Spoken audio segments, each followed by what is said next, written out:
where they had a discussion on matters to do with digital inclusion for people with disabilities. And part of that conversation, the panel that was there, is Honorable Justice Dr. K.I. Laibuta, Judge of the Court of Appeal, and Julius Mbura, Digital Inclusion Ambassador. Let's listen in. News with Julius Mbura. He's a digital inclusion ambassador. He's here with us in the studio. Digital inclusion for people with disability, and that's what we're talking about. So you've shown us what access you have to digital platforms, despite your disability. Now, how does it work for other disabilities? For other disabilities, it's sort of like because even like on my accessibility pocket and the features.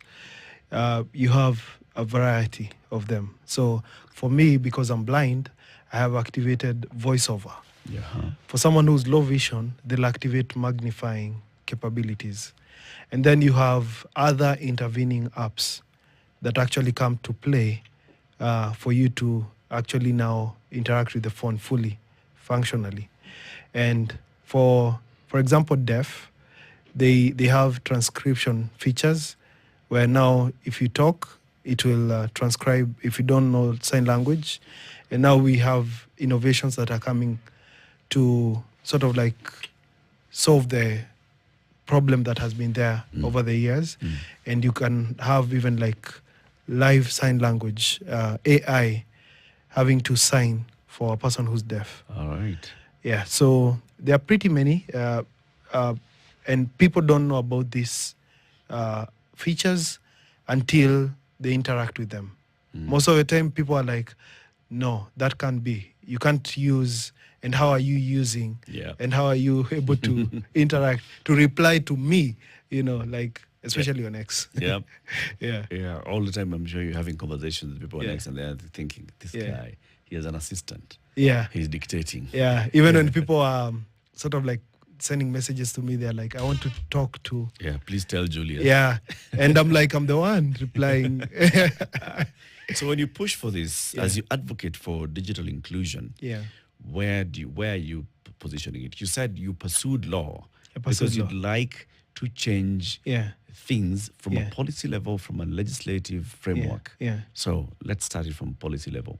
What changes are needed to ensure digital inclusion? I'd say we need a lot of change. As the advocacy officer at Enable and head of computer assistive technology, we've been able to, and two years ago, we launched the first ever ICT accessibility standard.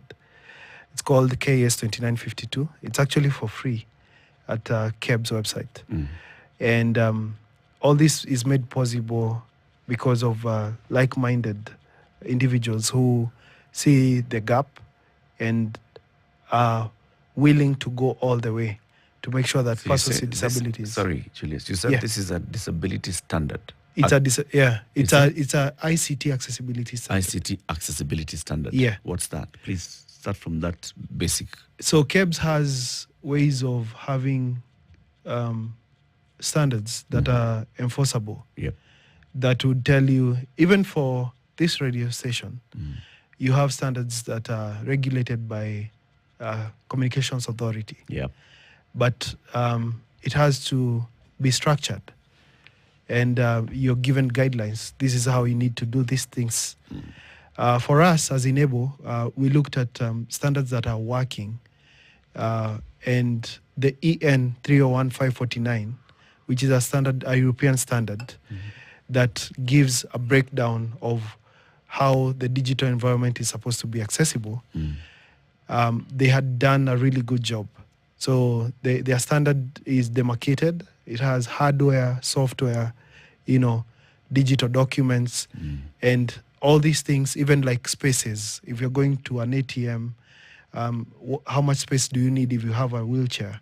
The forward front reach and the side reach, because you need to move around.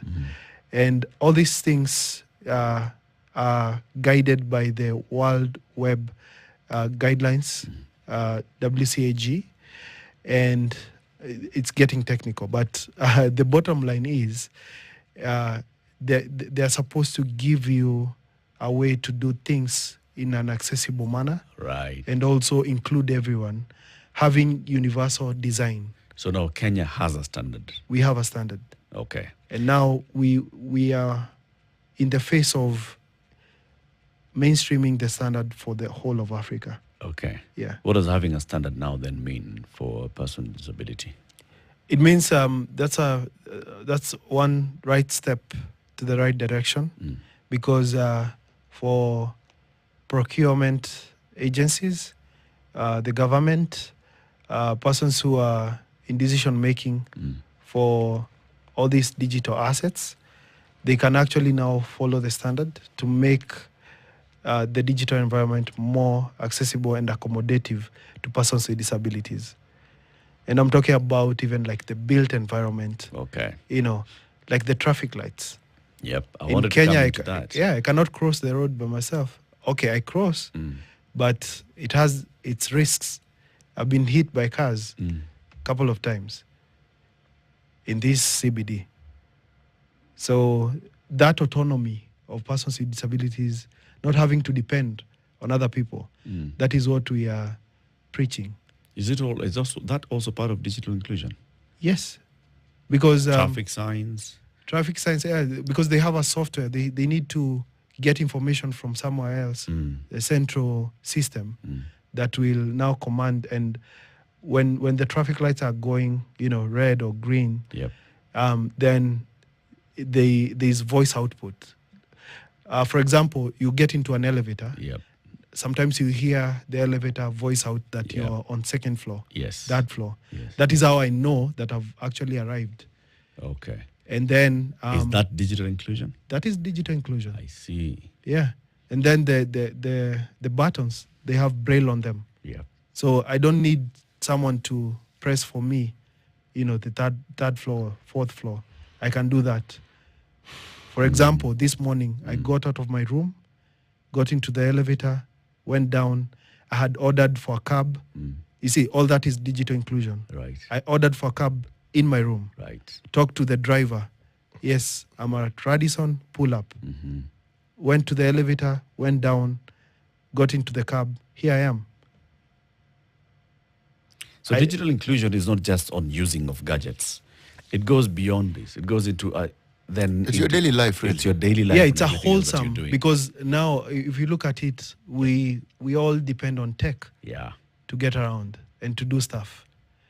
Then why can't we make it inclusive so that persons with disabilities can enjoy on the same level that everyone else is? Okay. Yeah. So what else do we need to do? We need to change a lot, starting with attitude, stigma, discrimination. And that's why we normally hold the Inclusive Africa Conference, which is actually starting today. And we bring the uncomfortable conversations, like mental health.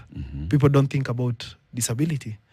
Persons with disabilities have the worst mental health issues because you have trauma, you have self-acceptance, self-esteem, sense of belief, all these things impacting you. And if you don't position yourself nicely, if you don't have people around you who can actually take care of your mental health, then you start crumbling. You have GBV, persons with disabilities being very much affected by it. We have innovations. Of course, these now drive positive solutions to bring disability inclusion into the picture. And then we have all these discussions, starting with the fundamentals like education, going all the way to now the emerging trends like AI and all this good stuff, making it a very progressive society.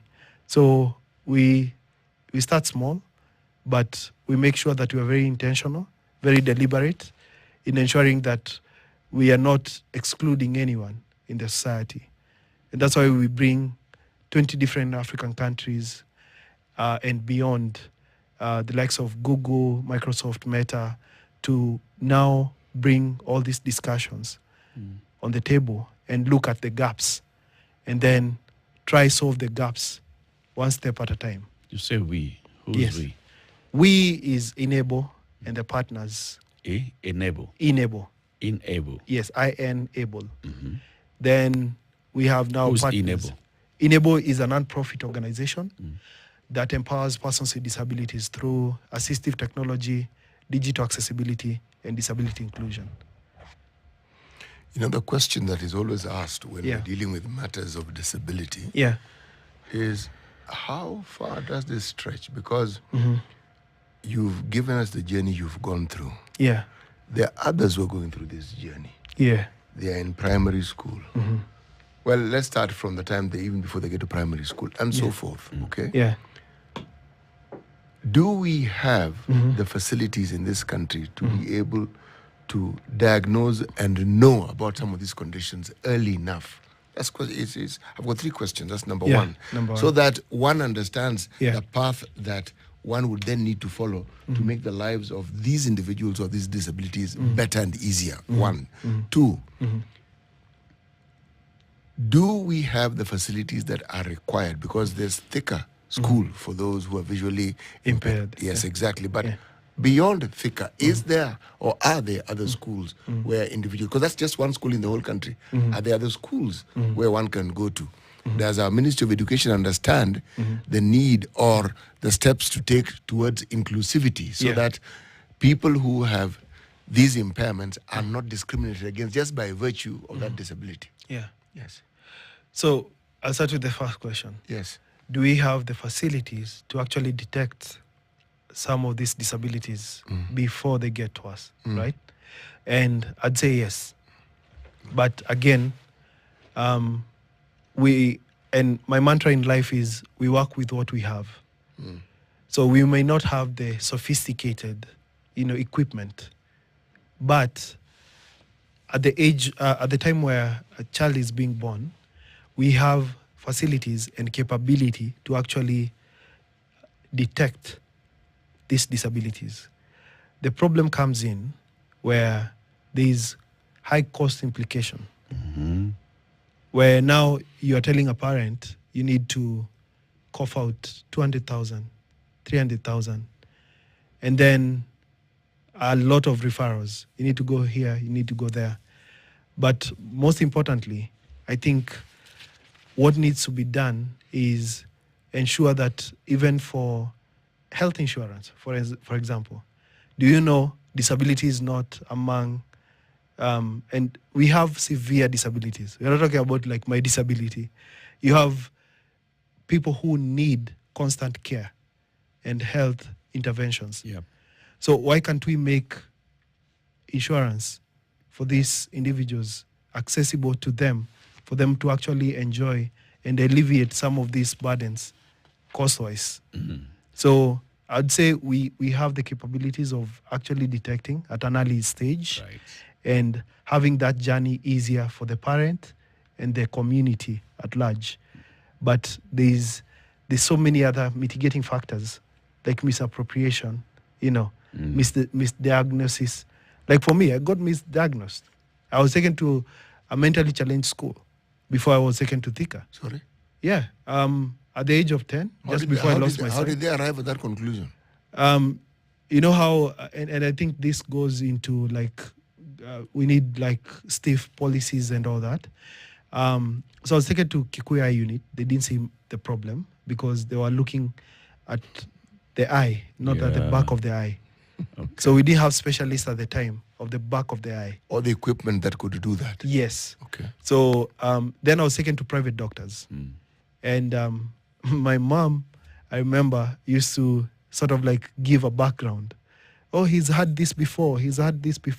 And this one doctor decided that cerebral malaria was part of this. Right. And I was mentally challenged. So I was taken to a mental school. And I remember that is where I actually got blind. And now we had to disorganize and disarrange everything. And lucky enough, we had specialists who had come to Kenya to camp at Kenyatta. They actually saw the problem. So I'd say, we have ways and, capability of detecting. And again, coming to like, do we have now the journey now? where now it's detected, do you have the journey? Yes, we do.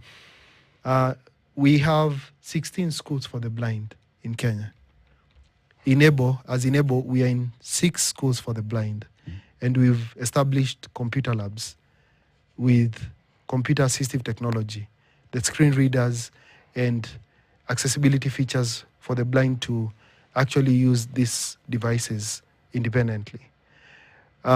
We have integrated schools. And now what the Ministry of Education is doing is bringing inclusion into the picture. In the past, what used to happen is a blind student is taken to a mainstream school. So it's very hard for them to adapt what was supposed to happen to me in high school, going to national schools. Yeah. But now what is happening is you're bringing sighted students to the blind school, what used to be called special schools. Yes. The special needs education system. And now it's a symbiotic relationship because the sighted students will actually help the blind and visually impaired students to adapt and, because you don't have so many things like books, Braille books, all these things. And that's why we are complementing Braille with assistive technology, which is screen reader and accessibility features. So we have the special schools, even for the deaf, for physical disabilities, like Joytown. And now the aspect of having now the inclusive education system brings it closer for persons with disabilities to actually interact with the society from a young age, from the foundational level. And that's the best. Is this being implemented across the board, or is it being piloted, for example, at Joytown? I'd say, like now as we speak, Yeah. it's being piloted at Thika High School for the Blind. Okay. I know other schools for visually impaired are sort of like getting into the game. And the integrated schools that we've had in the country, for example, the Kilimani Primary School, that system is now being prioritized Okay. as an inclusive education system rather than the integrated system that was there. Are they digitally inclusive? I'd say we are a long way from there, but at least we've experienced and witnessed steps. And So as enable what needs to happen, for example, in pick a school like at Thika School for the Blind or at Kilimani Primary, so that it now becomes properly inclusive? Yes. I'll give you an example with the project that we have. Yeah. We have a Chromebook project at Thika Primary School for the Blind and all the other schools that we're in, because we're in Thika, we're in St. Lucy's for the blind, in Meru, we are in St. Oda, in Siaya for the blind, and we're in Likoni Primary School for the blind. So in these schools, we had set up of labs, and that is still there, where students come to use their desktops. But you realize with the technology and advancements, we're having portable devices. So what we did with the partnership of Google, we've been able to purchase Chromebooks. And these Chromebooks, the students are now taking them to class. Okay. So instead of crying and, like trying to bring challenges of Braille and how inaccessible it is because of the cost implications, now you can have a Chromebook and actually load your soft copy materials, and you're able to even like type out as the class continues because it's very portable and we have like Wi-Fi. So and it is silent. And it's silent. Yes. It's you've seen Braille. I the had, Braille I had machines. classmates in the university who had Braille. Where? Yeah, it's a madhouse. You can imagine like 20 Braille machines all going on at once, like yeah. So Chromebooks, it's a game changer. That's some good work that you're doing. So it's called Enable, the NGO. Yeah. Okay. IN is small, then able is capital, and it's because we focus on the ability. Okay. Yeah. This conference that you're hosting in Nairobi, that's bringing how many African countries? 20 African countries. Okay. And what do you hope to achieve at the end of it? At the end of it is to have commitments towards disability inclusion, and both digitally, but also the built environment and what we call the human side of it, which is communication, interaction, all these things that come with disability, like stigma, discrimination. So it's bringing the awareness and also showcasing innovations across Africa that are geared towards disability inclusion. Okay. Yeah, like assistive technology innovations, and they're being done by young folks. So we have a pocket of the conference called Assistive Technology Innovations Village. Normally they say it takes a village, right?